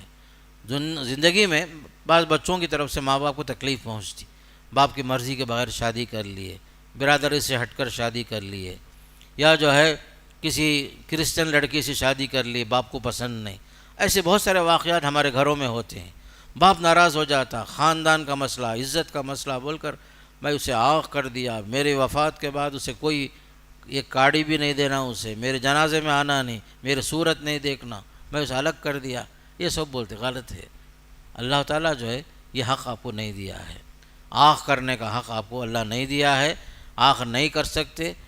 ہو سکتا ہے بعض اولاد سے آپ کو تکلیف پہنچی، اند اللہ اس کا مواخذہ ہوگا، اللہ تعالیٰ اس کا جو ہے آپ کو صحیح بدلہ دے گا اور اس لڑکے کو سزا دے گا، اللہ تعالیٰ دے گا۔ لیکن شریعت کے معاملے میں باپ کو یہ حق نہیں ہے کسی کو دے کر کسی کو عمدن محروم کرنا۔ مثال طور پر بعض لڑکیاں، میں شرم کے بغیر بول رہا ہوں، تقریباً 8 لاکھ سے لڑکیاں، 8 لاکھ سے زائد لڑکیاں، مسلم لڑکیاں جو ہے گھر چھوڑ کر غیروں کے پاس بھاگ چکی ہیں، مرتد ہو چکی ہیں۔ مسلم خاندانوں کے لیے بہت بڑا دھبا ہے میرے دوستو۔ اب ایسے گھروں میں لڑکی جب گھر سے باہر بھاگ جاتی ہے تو عزت کا مسئلہ، ماں باپ جو ہے بہت بے عزت ہو جاتے، ذلیل ہو جاتے، غصے میں آ کر اس وقت یہ سب فیصلے کرتے کہ وہ بچی کی وجہ سے ہماری عزت چلی گئی، فلاں چلی گئی، ہم جو ہے صورت دکھانے کے لائق نہیں رہے، اس کا میرے سے کوئی تعلق نہیں، ایسا بول کر کچھ فیصلے کر لیتے۔ غلطی ہے، میں مان رہا ہوں، لیکن وراثت کے معاملے میں باپ کو یہ حق نہیں ہے کسی کو بے دخل کرنے کا۔ دینے والا اللہ ہے، آپ کون ہیں روکنے والے؟ رہا مسئلہ بچے کی طرف سے زیادتی ہوئی، بہت بڑا صدمہ پہنچا، یہ بالکل صحیح ہے، لیکن پھر بھی اس کے باوجود بشر کو یہ حق نہیں ہے اللہ کی تقسیم میں دخل اندازی کرے۔ یہ ہے معاملہ۔ جی آگے جزاک بڑھیے۔ اللہ خیر۔ اگلا سوال ہے شیخ کہ اولاد کی تقسیم میں باپ جو ہے سو ان کی ضرورت کے حساب سے ان کو تحفہ دے سکتا، ہبہ کر سکتا، اور دوسرا اصول یہ بھی آپ جیسا بتائے کہ انصاف کے ساتھ تقسیم کرنا۔ بسا اوقات ایسا ہوتا کہ بچے کی قابلیت کے حساب سے باپ کو خرچہ کرنا پڑتا ہے۔ ایک بچے کی قابلیت ہے ڈاکٹر بننے کی، اس کے پیچھے 25 لاکھ 30 لاکھ لگ جاتے۔ دوسرے بچے کی قابلیت نہیں ہے، اس کو انجینئرنگ کرا رہے، اس کا کام 5 سے 10 لاکھ میں ہو جاتا۔ تو یہ جو بچے کی قابلیت کے لیے 20 سے 25 لاکھ جو ڈاکٹر بنانے خرچہ کرے، انجینئر کے واسطے 5 سے 6 لاکھ خرچہ ہو گئے، تو جو زائد رقم ہے ڈاکٹر کو گئی، وہ کیا اس کو دینا والدین تو انصاف میں آتا ہے، ضرورت پوری کر دی تو کافی ہے؟ آج کے زمانے میں تعلیم کے نام پر جیسے آپ بتا رہے ہیں کہ خرچ کرنا پڑتا ہے، اور ایجوکیشن آج ایک بزنس ہے، مجبوری میں بعض بچے قابل ہیں لائق ہیں پڑھانے کے لیے، کچھ اخراجات بڑھ جاتے ہیں، تو باپ جو ہے اپنے بچوں سے ان کی مرضی کے مطابق اور ان سے اجازت لے کر ہی یہ کام کرے کہ یہ بچے کو میں پڑھا رہا ہوں، چونکہ یہ اس کے نمبرات اچھے ہیں، یہ قابل بھی لائق بھی ہے اور اس فیلڈ کے لائق ہے، اس لحاظ سے میں خرچ کر رہا ہوں۔ تو ایک صورت یہ ہوگی، اجازت اگر لے لیے بچوں سے تو اس میں انشاءاللہ کوئی مواخذہ نہیں ہوگا باپ سے۔ باپ جو فیصلہ کرتا ہے اپنی ثوابدید کے مطابق کرتا ہے اور دور اندیشی کے مطابق کرتا ہے، اور بچوں کو بھی جو ہے باپ سے بدظن نہیں ہونا چاہیے۔ پہلی بات ہے کہ باپ کا جو مال ہے وہ اس کا مال ہے، اور وہ اپنی عمر کے حساب سے، اپنے تجربے کے حساب سے جو کچھ وہ کر رہا ہے، اور بچوں کو بھی اسے نظر انداز کرنا اور اسے سمجھنا کہ اس میں حکمت ہے، اللہ مجھے جو ہے مجھ سے کچھ اور کام لے گا، جو کام اس سے لے رہا ہے شاید اس سے وہ اس کے لائق ہے، میرے کام میری قابلیت کے حساب سے میرے والد جو مجھ پر خرچ کریں گے وہ میرے لیے مناسب ہے بول کر بچے خود ذرا انڈرسٹینڈنگ میں آ جانا، اور یہ نہیں سمجھنا کہ ناانصافی ہو رہی ہے۔ ناانصافی نہیں ہوتی، عام طور پر باپ کی مجبوریاں ہیں اور بچوں کی اہلیت میں تفاوت ہے، اس وجہ سے بھی بچوں کے اوپر خرچ کرنا پڑتا ہے، اور ہر ایک کو ہم ایکول خرچ نہیں کر سکتے، بعض اہل ہوتے ہیں بعض نااہل ہوتے ہیں، بعض کی قابلیت جو ہے بعض ڈگریوں کے لیے مناسب ہے، بعض کی قابلیت نہیں ہوتی، یہ سب حالات باپ کے اوپر ہے۔ اس لیے بچوں کو بھی ذرا دل بڑا کر کے سوچنا کہ ہمارے باپ جو ہے ظلم نہیں کر رہے ہیں، اور اگر ہو سکے تو باپ خود بھی جو ہے بچوں سے معذرت کے ساتھ ہی بتا دے کہ میں نے اس لیے کیا کہ وہ اہل ہے، اور وہ میرے علم کے مطابق انشاءاللہ اس سے فائدہ ہوگا، وہ اگر پڑھ لے گا ہو سکتا ہے بعد میں وہ ہمارے خاندان کو سنبھالے گا۔ اس لیے سورہ نساء کی آیت ہے، لا تدرون ایہم اقرب لکم نفعا آباؤکم وابناؤہم لا تدرون ایہم اقرب لکم نفعا، آپ لوگ نہیں جانتے تمہارے باپ میں سے تمہارے بچوں میں سے کون تمہارے لیے فائدہ مند ہوگا، سوائے اللہ کے کوئی نہیں جانتا۔ یہ ہے قرآن کے اندر ہے کہ آپ لوگ نہیں جانتے کہ کس سے فائدہ زیادہ ہوگا، اس کے تحت کچھ مجبوریاں بھی ہوتی ہیں، اس لیے باپ کو آپ لوگ جو ہے نظر انداز بھی کرنا بعض چیزوں میں، ان کی حکمتوں کو سمجھنا، یا جو سمجھنے میں نہیں آئے تو اسے یہ نہیں سمجھنا کہ ظلم ہوا ہے۔ ہاں مجھے ایک حدیث یہ بھی یاد آئی، بعض مرتبے دینے دلانے میں عمدن کسی کو محروم کرنا یہ بھی جائز نہیں ہے، عمدن کسی کو محروم کرنا، جیسے نعمان بن بشیر والی حدیث مشہور ہے، انہوں نے حضرت بشیر نے حضرت نعمان کو ایک غلام ڈونیٹ کرنے کا ارادہ کیا، تو ان کی والدہ نے، حضرت نعمان کی والدہ نے کہا میں راضی نہیں ہوں، یہاں تک کہ آپ اللہ کے رسول کو گواہ بناؤ۔ پہنچے حضرت بشیر اللہ کے نبی صلی اللہ علیہ وسلم کے پاس، تو آپ نے پوچھا حضرت بشیر سے، اے بشیر آپ کی اولاد میں نعمان کے علاوہ اور بھی ہیں؟ کہاں ہیں رسول اللہ؟ تب آپ نے بتایا اعدلوا بین اولادکم، بچوں میں عدل کرو، انصاف کرو، کسی کو دینا کسی کو محروم کرنا جائز نہیں۔ رہا مسئلہ تفاوت کا، جیسے پہلے جو بتایا ہمیں وہ الگ چیز ہے، اس کی بھی مثال ہے ہمارے پاس، بخاری میں ایک حدیث ہے جہاں باپ اپنے ثوابدید کے مطابق کمی بیشی کے ساتھ دیتا ہے، وہ الگ چیز ہے۔ یہاں بالکل لیا محروم کرنا، یہ کو دیے یہ کو محروم کر دیے، وہ جائز نہیں، اس پر آپ نے فرمایا عدل کرو، انصاف کرو، اگر تم یہ چاہتے ہو کہ تمہارے ساتھ معاملات میں سب بچے برابر ہوں، انصاف کرنے کے معاملے میں، تمہارے ساتھ حسن سلوک کرنے کے معاملے میں کسی کو دے کر کسی کو محروم نہ کرو، بلکہ آپ نے یہ فرمایا لا اشہد علی جور، میں جو ہے کسی ظلم پر گواہ نہیں بنوں گا، بلکہ باقاعدہ جو ہے فرمایا کہ باقاعدہ اس کو واپس کرو، دوسرے بھائی بھی ہیں سب کو ایکول دو، یہ چیز ہے یاد رکھنے کی چیز۔ جزاک اللہ خیر۔ شیخ اگلا سوال ہے، لے پالک کے نام سے جو لوگ بچوں کو پال لیتے، وہ تو وارثین میں سے نہیں ہیں، آپ درس میں بتا دیے۔ اب سوال یہاں پر یہ ہے کہ لے پالک اگر لڑکی ہے تو جو آدمی اس کو پالا اس کے لیے کیا پردے کے احکامات ہے، کب تک ہے؟ اور لے پالک اگر لڑکا ہے تو جو عورت پالی اس کو، اس کے لیے پردے کے احکامات کب تک ہے اور کیسے رہیں گے؟ لے پالک لڑکا ہو یا لڑکی ہو، یہ سب مسائل بعد میں پردے کے آتے ہی ہیں، حجاب کا مسئلہ آتا ہی ہے اس میں، اس لیے خاص کر لے پالک کا جو حکم ہے شریعت میں، وہ آپ کا بیٹا نہیں ہوتا، وہ آپ کا وارث نہیں ہوتا، اور وہ بالغ ہو جائے تو اس سے حجاب کا حکم بھی ہے، پردے کا حکم بھی ہے، اور اس بچے کو اپنے باپ کے نام کے ساتھ منسوب کرنے کا حکم آیا۔ عام طور پر جو لوگ غلطی کرتے ہیں کہ لے پالک کو اپنے نام کے ساتھ جوڑ لیتے ہیں، یہ حدیث کے مطابق بہت غلط ہے۔ یہ حدیث میں آتا ہے من انتسب الی غیر ابیہ فالجنۃ علیہ حرام، کہ جو آدمی اپنے باپ کو چھوڑ کر کسی اور کی طرف منسوب ہوتا ہے تو جنت حرام ہو جاتی۔ اسی لیے قرآن میں بھی حکم آیا ادعوہم لآبائہم، ان بچوں کو ان کے باپوں کے نام کے ساتھ پکارو، هو اقسط عند اللہ، یہ اللہ کے پاس انصاف کے مطابق بہت اہم چیز ہے۔ اس لیے لے پالک جو ہے بیٹا نہیں ہوتا، زیادہ سے زیادہ اسے وصیت کر سکتے ہیں، جیسے شروع میں بتایا ہمیں کہ ہمارے مال میں 1/3 اس بچے کو جائے، یہ جائز ہے۔ اور لڑکی اگر ہے، آپ نے اسے پال لیا ہے، آپ کا ذمہ ہے آخری تک اسے شادی کر کے دینا، یہ آپ کا ذمہ ہے۔ لڑکا اگر ہے بالغ ہو گیا، بالغ ہو کر اپنے تعلیم میں لگا ہوا ہے، اس کا خرچہ برداشت کر رہے ہیں، یہ سب آپ کا احسان ہے اس کے اوپر۔ بلوغت کے بعد خرچ کرنا کسی پر واجب نہیں ہے، یہاں تک کہ باپ بھی اگر یہ کہے اولاد سے آپ بالغ ہو چکے ہیں، اب میرا ذمہ آپ کے اوپر سے ختم ہے، تو بچے کو چاہیے کہ اپنی تعلیم کا خرچہ خود برداشت کرے، بلوغت تک باپ کا ذمہ ہے۔ تو اسی طرح لے پالک بھی اسی طرح، بلوغت تک آپ نے پالا پوسا پڑھایا سب کچھ کیا، پھر اس کے بعد وہ اپنے قدم پر کھڑا ہو کر خود جو ہے انتظام کر رہا ہے، تعلیم بھی کر رہا ہے، نوکری بھی کر رہا ہے، پارٹ ٹائم جاب کر رہا ہے، یہ اس کا ذمہ ہے وہ۔ البتہ کوئی لوگ احسان کے ساتھ معاملہ سے شادی بھی کرا دیتے ہیں، لے پالک لڑکے کا لڑکی کا، یہ احسان کا معاملہ ہے بس۔ جزاک اللہ خیر۔ شیخ اگلا سوال یہ ہے، آدھے سوالات آپ لوگوں کو بعد میں اگلا سوال یہ ہے کہ کوئی انسان کے مرنے کے موقع پر یا مرنے کے بعد انسان جو کاروباری ہے، دکان چلاتا ہے، یا اس کا کوئی پارٹنر ہے، اس کا کوئی انویسٹر ہے جس میں 1 سے 2 لوگ مل کے پیسے لگا کے کاروبار چلاتے، دوسرا انسان کے قرضے ہیں اس کے ساتھ، تو مرنے کے بعد جو کاروباری لین دین میں بقایا رقم تھی انہیں حق ادا کرنے کی، اور جو قرضہ تھا، یہ دونوں کی شکل ایک ہی ہے یا دونوں کی شکل میں گنجائش ہے؟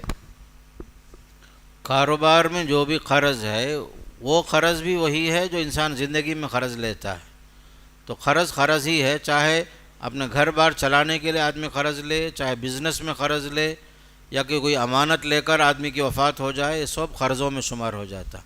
پہلے اس کی ادائیگی ہوگی، پھر اس کے بعد ترکہ وغیرہ تقسیم ہوگا۔ اس میں سوال یہ بھی ہے شیخ، اضافہ کاروبار سے متعلق، کاروبار کے لیے قرض لیا اور دیگر، یہ دونوں امور ایک ہے، لیکن کاروبار میں کسی کو پیسہ دینا باقی ہے، یعنی کسی سے سامان خریدتا تھا، بیچتا تھا، اس کے پیسے سامان کے دینا باقی ہے، یہ شکل بھی قرض میں آتی کیا؟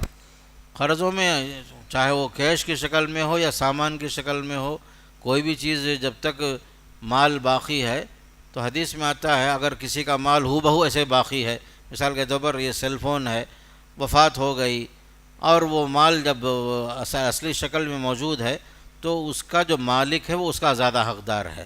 اگر مال اصلی شکل میں ہو تو وہ اپنا مال واپس لے لے گا، اگر وہ مال مل گیا ہے دیگر مالوں کے ساتھ مل کر، دیگر قرض خواہوں کے ساتھ، وہ بھی ایک قرض خواہ ہوگا، اور قرضوں کی ادائیگی کی جو ترتیب ہے اس میں وہ اپنا حصہ لے گا۔ دوسرا مسئلہ یہ ہے، کئی لوگ آپس میں مل جل کے انویسٹمنٹ کرتے، موجودہ زمانے میں کوئی 10 روپے ڈالا، کوئی 10 روپیہ ڈالا، کوئی 10 روپیہ ڈالا، 30 روپے میں لوگ کوئی چیز جو سو جگہ لیے، تو ایسا آدمی جو 1 سے 2 3 لوگوں سے انویسٹمنٹ لے کے کاروبار کیا ہے، اس کی وفات کے موقع پر جو رقمیں لوگوں کی ادا کرنا تھا وہ بچے ہوئے مال میں سے ہی ادا کرنا حق ہے، یا اس کے وارثین کے لیے قرضے کی پوری شکل کاؤنٹ کر کے اس کو دینا ہے؟ کئی لوگوں کا مال لے کر انویسٹمنٹ کے ساتھ اگر آپ بزنس کیے ہیں تو وہ مال بھی جو ہے ان کے پرسنٹیج کے حساب سے ان کا قرض تو آپ کے اوپر واجب الذمہ ہوتا ہے۔ آپ کا چھوڑا ہوا مال کیا ہے دیکھیں گے، اور انویسٹمنٹ میں جو لوگ جو کوئی 600 دیا، کوئی 400 دیا، کوئی 200 دیا، تو پرسنٹیج کے حساب سے جس آدمی کا قرض زیادہ ہے اسے کچھ زیادہ ملتا ہے، جس کا پرسنٹیج کم تھا اسے کم ملتا ہے، وہ ایک الگ حساب ہے، اس کو ہماری اصطلاح میں غرما کہتے ہیں، قرض خواہ لوگ۔ ما بقیہ مال کم ہے اور قرض زیادہ ہے تو اس وقت جو ہے تناسب ہوتا ہے، پرسنٹیج کے ساتھ باقاعدہ ان کی تقسیمات ہوتی ہے، ایک عملی شکل ہے اس کی الگ ہے۔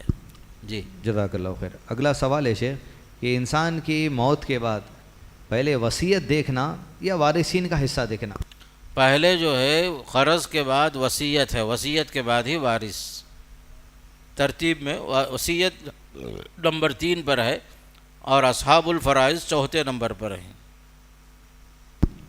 جزاک اللہ خیر. اگلا سوال ہے وصیت کرنے والا 1/3 سے زیادہ وصیت نہیں کرنا، یہ دلیل بتایا. 1/3 سے زیادہ کوئی وصیت کر دیا تو وارثین اگر اس کا انکار کر دیے تو گناہ ہے کیا ان کے لیے؟ وارثوں کا عمدن وصیت میں رکاوٹ بننا جو غلط ہے، اسی وجہ سے اللہ تعالیٰ بار بار جو ہے 4 جگہ میں فرمایا من بعد وصیت یوصی بہا او دین یوصین بہا او دین توصون بہا او دین یوصا بہا او دین. تو اللہ تعالیٰ یہاں قرض پر وصیت کو مقدم اس لیے کیا کہ قرض کا ہر حال میں اپنا حق لے ہی لے گا. عام طور پر لوگ وصیت میں ڈنڈی مارتے ہیں، اس لیے جو اللہ تعالیٰ نے قرض پر وصیت کو مقدم کیا تاکہ لوگ جو ہیں ہر حال میں وصیت کی تنفیذ کریں، ورنہ جو ہے قرض مقدم ہے. لیکن آیت کریمہ میں وصیت کو مقدم کیا گیا قرض کے اوپر. کیوں؟ ترتیب کے حساب سے وصیت تو 3 نمبر پر ہے، لیکن قرض میں لوگ ہر حال میں اپنا حصہ لے کر رہیں گے، وصیت میں لوگ ڈنڈی مارتے ہیں. اس وجہ سے ہی اللہ نے وصیت کو تاکید کے ساتھ بار بار 4 آیتوں میں 4 جگہ میں مختلف شکلوں کے ساتھ فرمایا کہ وصیت کی تنفیذ ہونی ہے ورنہ آپ عند اللہ مسئول ہوں گے. اسی میں سوال ہے 1/3 سے زیادہ رقم کی کوئی وصیت کر دیا مرنے والا تو وارثین اس کی وصیت کا انکار کر سکتے یا نہیں کر سکتے؟ کیوں 1/3 سے زیادہ ہے مال. اگر کسی نے 1/3 سے زیادہ وصیت کی تھی تو اس کا جو شمار جو ہوگا صرف 1/3 کے لیے 1/3 کے لیے ہوگا، زائد کا اعتبار نہیں ہوگا. چاہے وارث اقرار کرے یا انکار کرے اس میں فرق نہیں پڑتا، اہم چیز وصیت 1/3 کے لیے ہی ہوگی ہر حال میں. جزاک اللہ خیر. اگلا سوال ہے انسان کے چھوڑے جانے مال میں جو میراث کی تقسیم ہے اس کے لیے کیا کم سے کم کوئی رقم ہے؟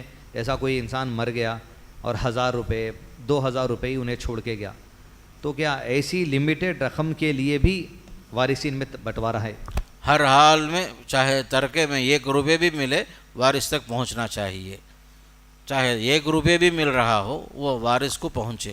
اللہ ہے کہ وارث کہہ دے بھائی مجھے وہ چھوٹی رقم میں کوئی حرج نہیں، میرا فلاں بھائی زیادہ حقدار ہے، میرا بھی حصہ فلاں کو دے دو یا میری بہنوں کو دے دو، آپس میں رضامندی کے ساتھ اس طرح کر لیے تو جائز ہے. لیکن حقدار کو حق ہے چاہے کم سے کم 1 روپے بھی کیوں نہ ہو. اگلا سوال مسائل سے متعلق ہے تحفے سے کہ انسان زندگی میں جو تحفہ دیتا ہے اپنی اولاد کو، تحفے میں اور میراث میں کیا فرق ہے؟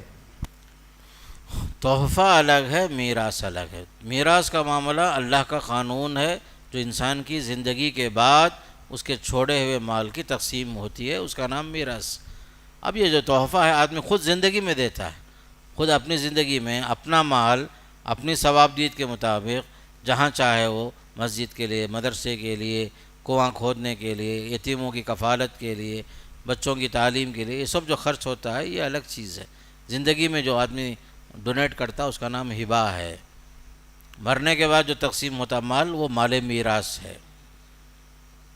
اسی میں اگلا سوال آیا ہے کہ وارثین کی جو تقسیم ہے مال کی وہ تو وفات کے بعد ہوگی، لیکن بعض لوگ وفات سے پہلے ہی وارثین کو تقسیم کر دیتے، تو یہ میراث ہوتا ہے تحفہ؟ اس کا نام ہبہ ہے. زندگی میں جو بانٹا گیا وہ ہبہ، وہ ہبہ ہے، زندگی میں جو دیتے وہ ہبہ ہے.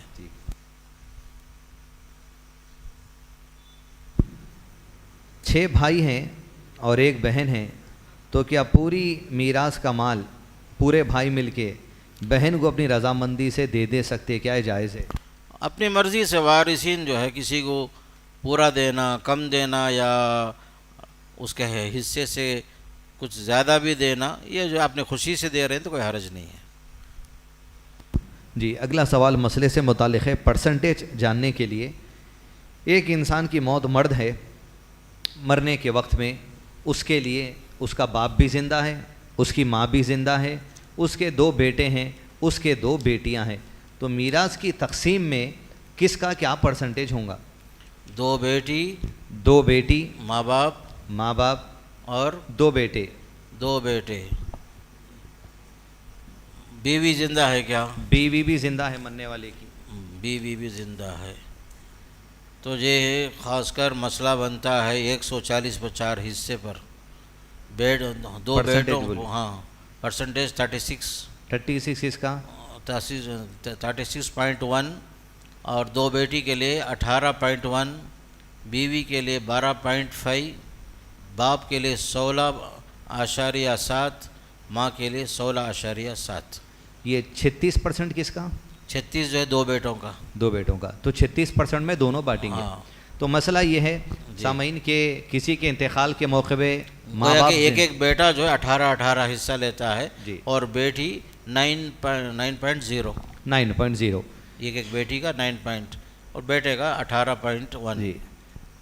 کسی بھی انسان کے انتقال کے بعد مفتی صاحب سے الحمدللہ جس طرح ہم کئی دیگر فتاوے لیتے ہیں تو یہ دیکھا جائے گا کہ باپ اور ماں مرنے والے کی زندہ ہے کیا، اور اگر اس کے 2 بیٹے ہیں 2 بیٹیاں ہیں تو تقسیم یہ ہے، باپ کا حصہ 12.5%، وہی نا شیخ؟ نہیں، باپ 16، باپ کا حصہ 16.7%، ماں کا حصہ وہی 16.7%، اور 18% میں دونوں بہنوں کا حصہ، ہر بہن 9% لیں گی، اور ہر بھائی کا 16%۔ یہ کون سا پرسنٹیج ہے؟ مثال کے طور پہ 1 لاکھ روپیہ چھوڑ کے گیا، 1 لاکھ کا 16% ایک بھائی کو، 1 لاکھ کا 9% ایک بھائی کو، 1 لاکھ کا 16.7% ماں میں، 16% بھائی میں۔ تو اس طریقے سے الحمدللہ ہر آدمی کا مسئلہ الگ رہتا۔ تو اس طریقے اگر آپ لوگوں کو سوالات ہیں، اسکرین پر جو لوگ دیکھ رہے ہیں اس پروگرام کو، واٹس ایپ کا جو نمبر ہے 9849758154، اس پر آپ یہ مسئلہ بتانا کہ مرنے والے کے کون کو لوگ زندہ ہیں، تب انشاءاللہ مفتی صاحب سے آپ کو فتویٰ لے کے دیتے پرسنٹیج۔ یہ کام الحمدللہ سال بھر ہوتے رہتا، اس نمبر کو آپ ہمیشہ نوٹ کر کے رہیے۔ تو آپ کا راز مسئلہ بھی اگر ہے تو اتنا ہی پوچھنا، فلاں والد صاحب کا انتقال ہوا تھا، انہوں زندہ تھے، تو بس آپ کو انشاءاللہ یہیں پر پرسنٹیج انشاءاللہ بتا دیا جا سکتا۔ جب سوال ہوتا ہے تو ہم لوگ مزید سوال کرتے ہیں، کہیں کوئی وارث چھوٹ نہ جائے۔ عام طور پر کبھی بیوی چھوٹ جاتی، کبھی شوہر چھوٹ جاتا، کبھی جو ہے کوئی بیٹی چھوٹ جاتی، یہ سب پوچھنا پڑتا ہے۔ کبھی داماد کو چھوڑ کر کے سسر پوچھتا ہے، تو یہ سب چیزیں ضروری ہوتی، اس لیے میں بتایا آپ کو کہ سوال تفصیل کے ساتھ پوچھ کر ہی جواب دیا جاتا۔ اب اس سوال کے جواب میں جو کچھ ترکہ بنے گا 140/4 حصے بنیں گے، اس کے 140/4 حصے بنیں گے، پھر وہ حساب سے دونوں بیٹوں کو 50/2 حصے، 2 بیٹیوں کو 26 حصے، بیوی کا جو 18 حصہ، باپ کو 24 حصے، ماں کو 24 حصے، 144 کے اندر اس طرح تقسیم ہوتی۔ اور یہ معاملہ ایسا ہے کہ فوراً بھی جواب دینے میں ہم لوگ بہت محتاط ہوتے ہیں، باقاعدہ کئی بار سوال کرتے ہیں، کون زندہ ہے، کون وفات پائے، کتنی بیٹیاں ہیں، اور کس کا انتقال کب ہوا، یہ بھی ایک بڑا مسئلہ ہوتا ہے۔ باپ کے وفات کے بعد ترکہ تقسیم نہیں ہوا، درمیان میں ایک بیٹے کا انتقال ہوگا، عام طور پر لوگ اسے بھی چھوڑ دیتے، تو وہ بیٹے کا جو حصہ ہے اس کے بچوں میں، اس کی بیوی میں تقسیم کرنا ہے۔ تو یہ سب کچھ نزاکتیں ہیں، یہ علم اتنا آسان نہیں ہے یہ، اس لیے بہت سوچ کر سمجھ کر آگے پیچھے سوال کر کے جواب دینا پڑتا ہے، ورنہ مفتی جو ہے اپنے آپ کو گنہگار بنا لے گا اگر فوراً جواب دے دیا، آگے پیچھے سوال نہیں کیا، تحقیق نہیں کیا۔ عام طور پر لوگ وارثوں کو چھپا دیتے لا علمی میں، بعض مرتبہ لوگ جو ہے علم کے بغیر بھی چھپاتے ہیں، بعض مرتبہ عمدن بھی چھپا دیتے ہیں، یہ بڑا نازک مسئلہ ہوتا ہے۔ جزاک اللہ خیر۔ اب کسی کے ایسے مسائل ہے تو ادھر ہاتھ اٹھائیے، کوئی پرسنٹیج معلوم کرنا چاہ رہے ہیں تو سوال لکھ کے ریڈی رہیے۔ آپ کی پرسنٹیج معلوم کرنا ہے نا؟ جی، پرسنٹیج معلوم کرنا ہے آپ کو، لکھ لیجئے سوال، لے کے رکھیے، مناج پہ سوال لکھ کے رکھیے شیخ کا، ادھر آئیے، پرسنٹیج معلوم۔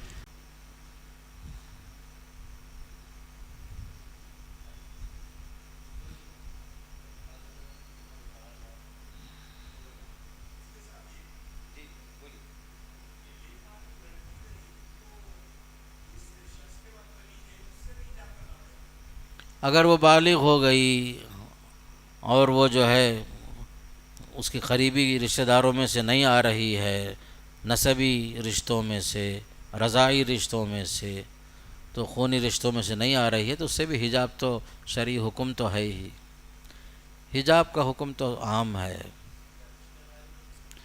رشتہ مثال بھتیجی ہے، کوئی مسئلہ ہی نہیں، میرے بھانجی ہے، میں پال رہا ہوں، مجھے بچے نہیں، مثال کے طور پر بھتیجی کو پالا، بھانجی کو پالا، کوئی مسئلہ ہی نہیں ہے۔ نام نہیں بدلنا، نہیں بدلنا، جس بچے کا باپ ہے وہ بچے اس کی طرف منسوب ہوگا، پھر بھی شریعت کا حکم وہی ہے، ہم جو ہے انسان کے قانون کی طرف نہیں جائیں گے، اللہ کا قانون مقدم ہے۔ ادعوہم لآبائہم، اگر فإن لم تعلموا آباءہم فإخوانکم فی الدین، مثال طور پر بعض بچے جو ہیں وہ لاوارث ہیں، کسی نے لا کر کے گمنام جگہ میں لا کر رکھ کر کے چھوڑ کر چلے گئے، ایسے بہت سارے بچوں کے ساتھ ہوتا ہے، پیدا ہوئے معصوم بچے رہتے، لا کر کے چھوڑ کے چلے جاتے، ہسپتالوں میں چھوڑ کے غائب ہو گئے، تو ایسی صورت میں فإن لم تعلموا آباءہم فإخوانکم فی الدین، تمہارے دینی بھائی ہوئے، وہ ابن عبداللہ، ابن امت اللہ، کس کا بیٹا؟ عبداللہ کا بیٹا، بس اس جگہ میں عبداللہ کیونکہ آپ کو نہیں معلوم ہے، لیکن پھر بھی آپ اپنا نام نہیں لکھیں گے، یہ بول رہا ہوں، یہ ابن عبداللہ ہے، یہ بنت عبداللہ ہے، بنت امت اللہ ہے، بس اتنا جی ہے۔ شیخ، دو اہم سوالات ہیں، ایک کیا دودھ شریک بھائی بہن بھی وارثین میں سے ہے کیا؟ دودھ اس میں وہ لوگ وارث نہیں ہوتے، رضاعت میں جو رشتہ ثابت ہوا بس حرمت کا رشتہ، احترام کا رشتہ، نکاح کا رشتہ وغیرہ ہوتا ہے، لیکن دودھ کے رشتے کی وجہ سے رضاعی ماں، رضاعی بہن، رضاعی باپ یہ سب وارث نہیں ہوتے، احترام بس، باپ ہے باپ، ماں ہے بھائی ہے، احترام۔ اگلا سوال ہے شیخ، زنا سے پیدا ہونے والی جو اولاد ہے وہ اس کو زنا کرنے والے کا اس کو باپ کا نام دیا جائے گا کیا؟ اور پھر کیا اس کے مال کا انہیں بھی وارث بنتا؟ زنا کی اولاد جو ہے جس سے یہ پیدا ہوا اس کی طرف منسوب تو ہوگا، ابن زنا، ولد زنا کے نام سے جس کا نطفہ ہے اس کی طرف منسوب ہوگا، الولد للفراش، جس بستر پر بچہ پیدا ہوا اس کا بچہ ہوگا، وہ اس کی طرف منسوب ہوگا، لیکن وراثت میں وہ محروم ہوگا۔ زنا جو ہے رکاوٹ ہے وراثت میں، 3-4 رکاوٹیں ہیں، اس میں سے اہم رکاوٹ زنا، یہ بھی ایک اہم رکاوٹ ہے، چونکہ اسلامی نکاح نہیں ہوا، زنا سے پیدا ہوا، اگرچہ کہ اس عورت سے بعد میں شادی ہو گئی، شادی سے پہلے عورت حاملہ ہو گئی تھی، تو پھر بھی وہ بچہ ولد زنا ہی ہے۔ شادی سے پہلے ناجائز تعلقات پر جو بچے پیدا ہوئے پھر بھی وہ ولد زنا ہی کہیں گے، وارث نہیں ہوگا وہ، اللہ کہ وصیت کر گیا، 1/3 میں وصیت ہے، باپ کو وہاں گنجائش ہے، لیکن بیٹے کی حیثیت سے نہ یہ جو ہے حق جتا سکتا، نہ وہ باپ جو ہے اپنے بچے سے حق جتا سکتا، ولد زنا ہی ہے۔ اور کیا پوچھے؟ کہ وراثت میں ہے اور کس کے نام سے رہیں گا، کیا باپ وہی منسوب ہوں گا یا بعض علماء کی رائے آئی اگر کہ وہ ماں کے نام سے منسوب؟ باپ اگر معروف ہے تو باپ کی طرف منسوب ہوگا، اگر باپ غیر معروف ہے، ماں معروف ہے تو ماں کی طرف بھی منسوب ہوگا، اگر باپ مجہول ہے، معلوم نہیں ہے، ایسا۔ جیسا حدیث میں ہے کہ قیامت کے دن باپ کے نام سے اٹھائے جائیں گے، تو اس کے لیے یہی ہے اصول ہے؟ اصول تو وہ ہے، لیکن دنیا میں پہچاننے کے واسطے وہ فلاں کا بیٹا ہے، فلاں کا بیٹا ہے، اتنا ہی، ورنہ قیامت کے دن اللہ کے پاس ہر مخفی چیز ظاہر ہو جائے گی، کوئی چیز وہاں پر غائب نہیں رہے گی، ہر چیز ظاہر ہو جائے گی۔ وارث نہیں ہوگا ولد زنا ہونے کی وجہ سے، اگر وہ ولد زنا ہے تو وارث نہیں ہوگا، ماں کا بھی نہیں ہوگا۔ زنا رکاوٹ ہے، اور ایک چیز بول رہا تھا میں، قتل رکاوٹ ہے، غلامی رکاوٹ ہے، اگر باپ نے بیٹے کو قتل کیا، بیٹے نے باپ کو قتل کیا، بھائی نے بھائی کو قتل کیا، تو قتل ایک رکاوٹ ہے، غلامی ایک رکاوٹ ہے، اس طرح کی رکاوٹیں، اختلاف دین اختلاف، مثال طور پر بیٹا مسلمان باپ کافر، باپ کافر بیٹا مسلمان، اختلاف مذہب جو رکاوٹ ہے، یہ بھی یاد رکھو، بہت اہم چیز ہے کہ 4 رکاوٹیں: دین کا اختلاف، قتل، پھر اسی طرح جو ہے غلامی، اور یہ کیا بولا، ہاں زنا، یہ سب جو رکاوٹیں بن جاتی ہیں۔ نسب کا رشتہ ثابت ہونا نکاح کے ذریعے سے، نسب جو ثابت ہوتا ہے نکاح سے ہوتا ہے، زنا سے نسب نہیں ہوتا کسی کا بھی۔ جزاک اللہ خیر واحسن الجزا۔ دیکھیے مثال بتانے کے لیے ایک مسئلہ بیان کیا گیا تھا، کچھ لوگوں کے جائیداد کی تقسیم کے مسائل ہیں، شیخ سے نماز کے بعد پرسنلی آپ ملیے، کیونکہ شیخ کو سوال کرنا رہتا اس میں، سوال کر کے آپ نماز کے بعد انشاءاللہ شیخ محترم جواب لے سکتے، یا جماعت کو کچھ وقت ہے تو آپ وہ شیخ سے سوال کر لیجئے پرسنلی۔ شیخ سے میں تہہ دل سے شکریہ ادا کرتا ہوں کہ ہمارے کہنے پر، ریکویسٹ کرنے پر آپ الحمدللہ یہاں پر وقت دیے، اور علم ویراث جو اٹھا لیا جائے گا وہ الحمدللہ اللہ کی ہدایت سے ہم تک آپ پہنچائے۔ بہت بہت شکریہ، جزاک اللہ خیر واحسن الجزا، صلی اللہ علی نبینا محمد وعلی آلہ وصحبہ وسلم تسلیما کثیرا۔ مزید علماء اور مقررین کے بیانات سننے کے لیے ہمارے YouTube چینل کو سبسکرائب کیجیے۔ جزاک اللہ۔